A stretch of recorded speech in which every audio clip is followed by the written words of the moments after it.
Hi everyone, मेरा नाम ऋषभ है और आज हम लोग इस वीडियो में बात करने वाले हैं टाटा मोटर्स के ऊपर। टाटा मोटर्स के ऊपर ऑलवेज बात करना जरूरी होता रहता है। उसका रीजन है कि इस समय जो इन्वेस्टर्स हैं टाटा मोटर्स के, वो बहुत ज्यादा परेशान है। देखिए, मोस्टली लोग तो अपने आप को फंसा हुआ महसूस करते हैं और सोच रहे हैं कि कब प्राइस ऊपर जाए तो निकल जाए, या फिर ज्यादातर लोग सोच रहे हैं कि टाटा मोटर्स जो है वो एक खराब स्टॉक हो चुका है, अब इस स्टॉक में वो दम नहीं है। इसी वजह से मैं आपको इस वीडियो में टाटा मोटर्स की पूरी एनालिसिस तो बहुत बार कर चुका हूं, टाटा मोटर्स के ऊपर तो बातचीत बहुत बार कर चुका हूं, लेकिन इस वीडियो में मैं टाटा मोटर्स की अच्छाइयों के ऊपर बात करूंगा, जिन अच्छाइयों को आप नजरअंदाज कर देते हैं सिर्फ और सिर्फ इस वजह से कि जो स्टॉक का प्राइस है वो बहुत शार्पली ऊपर नहीं जा रहा है। तो इस वजह से उसकी अच्छाइयों को मैं आपको बताऊंगा ताकि आपकी आंखें खुल सके और जो लोग इन्वेस्टेड हैं वो अपने आप को फंसा हुआ महसूस ना कर सके, और क्या इसमें फ्रेश बाइंग की अपॉर्चुनिटी बनते हुए दिख रही है, इस बारे में भी हम इस वीडियो में डिस्कस करने वाले हैं। तो चलिए फटाफट से शुरू करते हैं। वीडियो को लास्ट तक देखिएगा बिना स्किप किए हुए। लास्ट अगर आपको वीडियो पसंद आए तो वीडियो को लाइक करके जाइएगा। तो चलिए फटाफट से शुरू करते हैं टाटा मोटर्स के बारे में। टाटा मोटर्स की बात करें तो ऑटोमोबाइल सेक्टर की कंपनी है और लगभग 13% मार्केट शेयर होल्ड करती है। ठीक है, इसके आगे आपको पता है कि महिंद्रा और सुजुकी वगैरह है, तो ठीक है, ऑब्वियस बात है कि उन्होंने परफॉर्मेंस बहुत अच्छी दिखाई है कुछ समय में। सुजुकी ने तो हालांकि इतनी अच्छी परफॉर्मेंस नहीं दिखाई है, मारुति ने, लेकिन इसके बाद महिंद्रा की अगर आप ग्रोथ देखेंगे तो बहुत अच्छी नजर आती है। लेकिन हम इस वीडियो में पर्टिकुलर टाटा मोटर्स की बात कर रहे हैं। अब आप कहेंगे कि क्योंकि महिंद्रा टाटा मोटर्स से आगे निकल गया है तो अब क्या महिंद्रा में हमें इन्वेस्ट कर देना चाहिए, टाटा मोटर्स में इन्वेस्ट नहीं करना चाहिए? आगे बहुत मार्जिन डिफरेंस है, बहुत हल्का फुल्का सा डिफरेंस है अगर आप देखेंगे, और ओवरऑल महिंद्रा बहुत फास्ट ग्रो कर रहा है, लेकिन टाटा के पास भी एक बहुत अच्छी अपॉर्चुनिटी है जो आगे आने वाले समय में उसे हो सकता है कि ऑटोमोबाइल सेक्टर का लीडर बना दे। वो रीजन क्या है? वो रीजन है इलेक्ट्रिक व्हीकल सेगमेंट। आप सबको पता है कि सबसे ज्यादा तेजी से इस समय अगर कोई सेगमेंट हमारे ऑटोमोबाइल सेक्टर में बढ़ रहा है तो वो है ईवी। ईवी की गाड़ियां जो है वो लगातार, क्योंकि गवर्नमेंट भी क्या कर रही है, सपोर्ट कर रही है इस सेगमेंट को। क्या कर रही है? गवर्नमेंट बोल रही है कि ईवी पर शिफ्ट होइए। पेट्रोल डीजल पर ज्यादातर चीजें बैन होने की कोशिश हो रही, वो कह रहे हैं गाड़ियां आगे चल के बैन हो जाएंगी पेट्रोल डीजल वाली।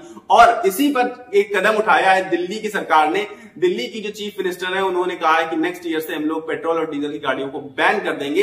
इसका मतलब है कि इसका प्रभाव सीधा सीधा टाटा मोटर्स पर पड़ेगा या नहीं पड़ेगा, क्योंकि आपको पता है कि दिल्ली में लगभग हर इंसान कार से चल रहा है, बहुत सारी कार्स हैं, बहुत ज्यादा कार्स हैं, इसी वजह से पॉल्यूशन बहुत ज्यादा है। और सिर्फ दिल्ली में नहीं, लगातार इंडिया में पॉल्यूशन बढ़ रहा है ना, तो आगे चल के यही काम हर स्टेट में होने वाला है, ये हम सब बहुत बेहतर तरीके से जानते हैं। तो आज से अगर हम आगे आने वाले 10 से 15 सालों में देखें तो शायद ईवी की ही गाड़ियां पूरे के पूरे देश में आपको चलते हुए नजर आ रही होंगी। और जब ऐसा होगा तो, क्योंकि इस समय करंट सिचुएशन अगर हम आपसे बात करें तो सबसे ज्यादा ईवी का मार्केट शेयर इंडिया के अंदर टाटा मोटर्स होल्ड करता है। और अगर अभी हम 2 साल पहले चले जाएं, 2 साल जस्ट पहले, तो 80% के आसपास मार्केट शेयर होल्ड करता था, जो कि अब सिर्फ और सिर्फ 50% के आसपास बचा हुआ है। क्योंकि देखिए, हेल्दी कंपटीशन, अच्छा कंपटीशन है, इस सेगमेंट में भी कंपटीशन बढ़ता हुआ नजर आ रहा है। लेकिन टाटा मोटर्स ने क्योंकि इस कंपटीशन में, इस सेगमेंट में इंडिया के अंदर बहुत जल्दी कदम रखा था, तो उनके पास प्रॉपर सेटअप है,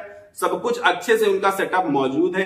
तो जब ये सेगमेंट बहुत तेजी से ग्रोथ करेगा, डिमांड बहुत तेजी से बढ़ेगी, तब भी उनकी जो प्रोडक्शन है वो कम नहीं होगी। सबसे ज्यादा प्रोडक्शन कौन कर पाएगा? टाटा मोटर्स कर पाएगा। इसी वजह से टाटा मोटर्स को इसका फायदा मिलता हुआ आपको नजर आएगा। और जो मार्केट शेयर आज ऑटोमोबाइल सेक्टर में 13% है, वो बढ़कर शायद 23 से 24% भी होता हुआ आपको नजर आएगा आगे आने वाले 15 से 20 सालों में। तो पक्की बात है कि एक बहुत बड़ा रिवॉल्यूशन लेकर आएगा टाटा मोटर्स, क्योंकि आगे आने वाला समय ईवी का समय है इंडिया के अंदर। और फास्टेस्ट ग्रोइंग कंट्री भी हम लोग लगातार बनते जा रहे हैं। आपको पता है कि काफी अच्छी खासी ग्रोथ दिखा रही है हमारा देश। तो जितनी तेज हमारा देश ग्रो करेगा उतनी ही तेज ये कंपनियां भी ग्रो करेंगी, और उसी के साथ साथ टाटा मोटर्स भी उतनी ही तेजी के साथ ग्रोथ दिखाएगा।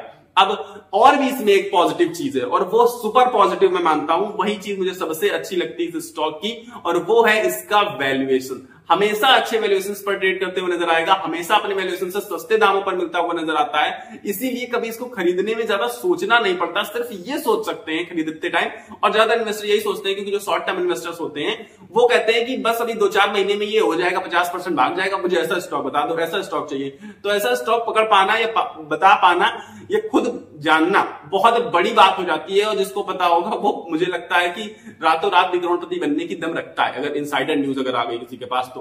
खैर, बाकी ओवरऑल अगर लॉन्ग पीरियड ऑफ टाइम में देखें तो ऐसे स्टॉक वर्क करते हैं जो सस्ते हैं, वैल्यूएशन टर्म में अच्छा खासा कामकाज कर रहे हैं, फ्यूचर ग्रोथ उनकी बेहतर नजर आ रही है। इसकी वजह से मैं टाटा मोटर्स को प्रेफरेंस देता हूं, टाटा मोटर्स मुझे पसंद भी है। तो टाटा मोटर्स की अगर आप वैल्यूएशन उठाकर देखेंगे तो पूरे इसके कंपटीशन में ऑटोमोबाइल सेक्टर में सबसे सस्ते वैल्यूएशंस पर नजर आता है।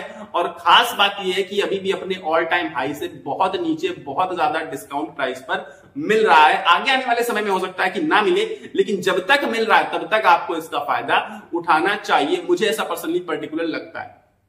लेकिन उससे पहले मैं आपको एक डिस्क्लेमर दे देता हूं। डिस्क्लेमर क्या है कि मैं सेबी रजिस्टर्ड नहीं हूं, तो मैं बाई सेल रेटिंग नहीं दे सकता हूं। लेकिन अगर आप कोई भी कॉल कर रहे हैं तो अपने एनालिसिस के ही बेसिस पर करिएगा, मेरे बताने के हिसाब से मत करिएगा, क्योंकि मैं आपको जो भी बता रहा हूं मैं अपने पर्सनल ओपिनियंस आपके साथ शेयर कर रहा हूं, बाई सेल रेटिंग नहीं दे रहा हूं। तो चलिए और आगे बताते हैं। तो टाटा मोटर्स जो है वो खास चीज उसकी क्या है कि टाटा ग्रुप की कंपनी है, और हमारे देश का most trusted group Tata group है, ये भी हम बहुत अच्छे से जानते हैं।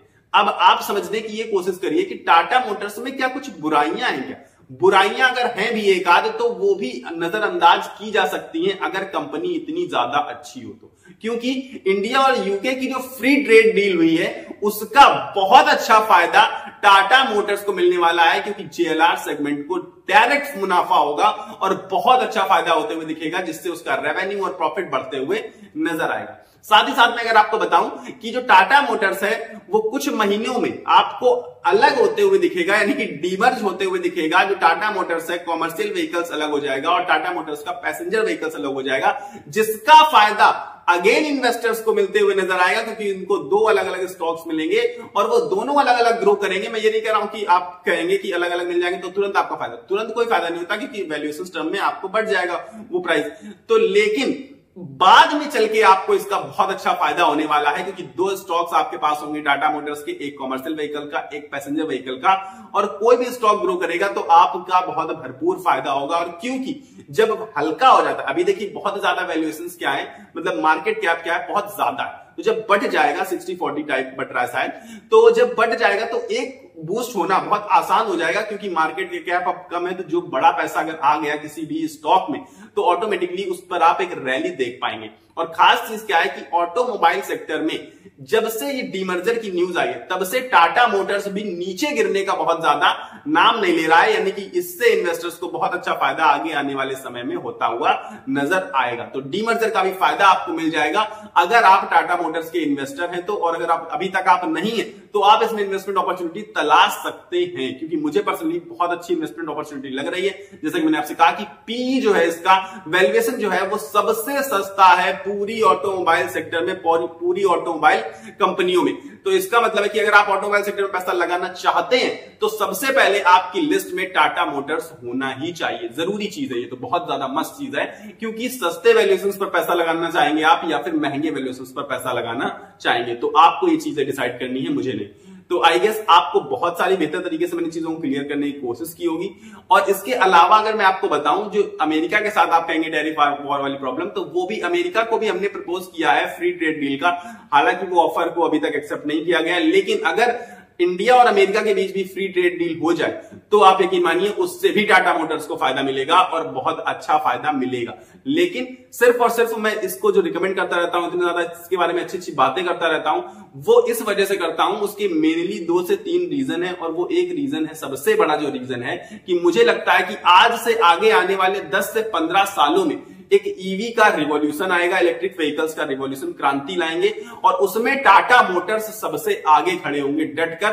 तो आप यकीन मानिए कि जब पूरा का पूरा जो ऑटोमोबाइल सेक्टर है वो ईवी पर शिफ्ट हो चुका होगा 10 से 15 सालों पर, तो टाटा मोटर्स का कद कहां पहुंच चुका होगा। आज भी कद उसका कमजोर नहीं है, लेकिन यहां से आपको ये जो स्टॉक है वो 10 गुना होते हुए नजर आएगा आगे आने वाले 10 से 15 सालों में, जब पूरा का पूरा ऑटोमोबाइल सेक्टर ईवी पर शिफ्ट हो चुका होगा। तो यहां आपको फायदा मिल सकता है। दूसरी चीज, मुझे इसके वैल्यूएशंस बहुत अच्छे लगते हैं, हमेशा पीई बहुत सस्ता नजर आता है, और खास चीज है कि थोड़ा बहुत आपको डिविडेंड भी साथ में देते रहते हैं, और सबसे ज्यादा न्यूज में रहने वाला स्टॉक, सबसे ज्यादा ट्रेडिंग में रहने वाला स्टॉक, सबसे ज्यादा ट्रेड किया जाता है स्टॉक, सबसे ज्यादा इन्वेस्टर्स इस पर चर्चा करते हैं इसी पर।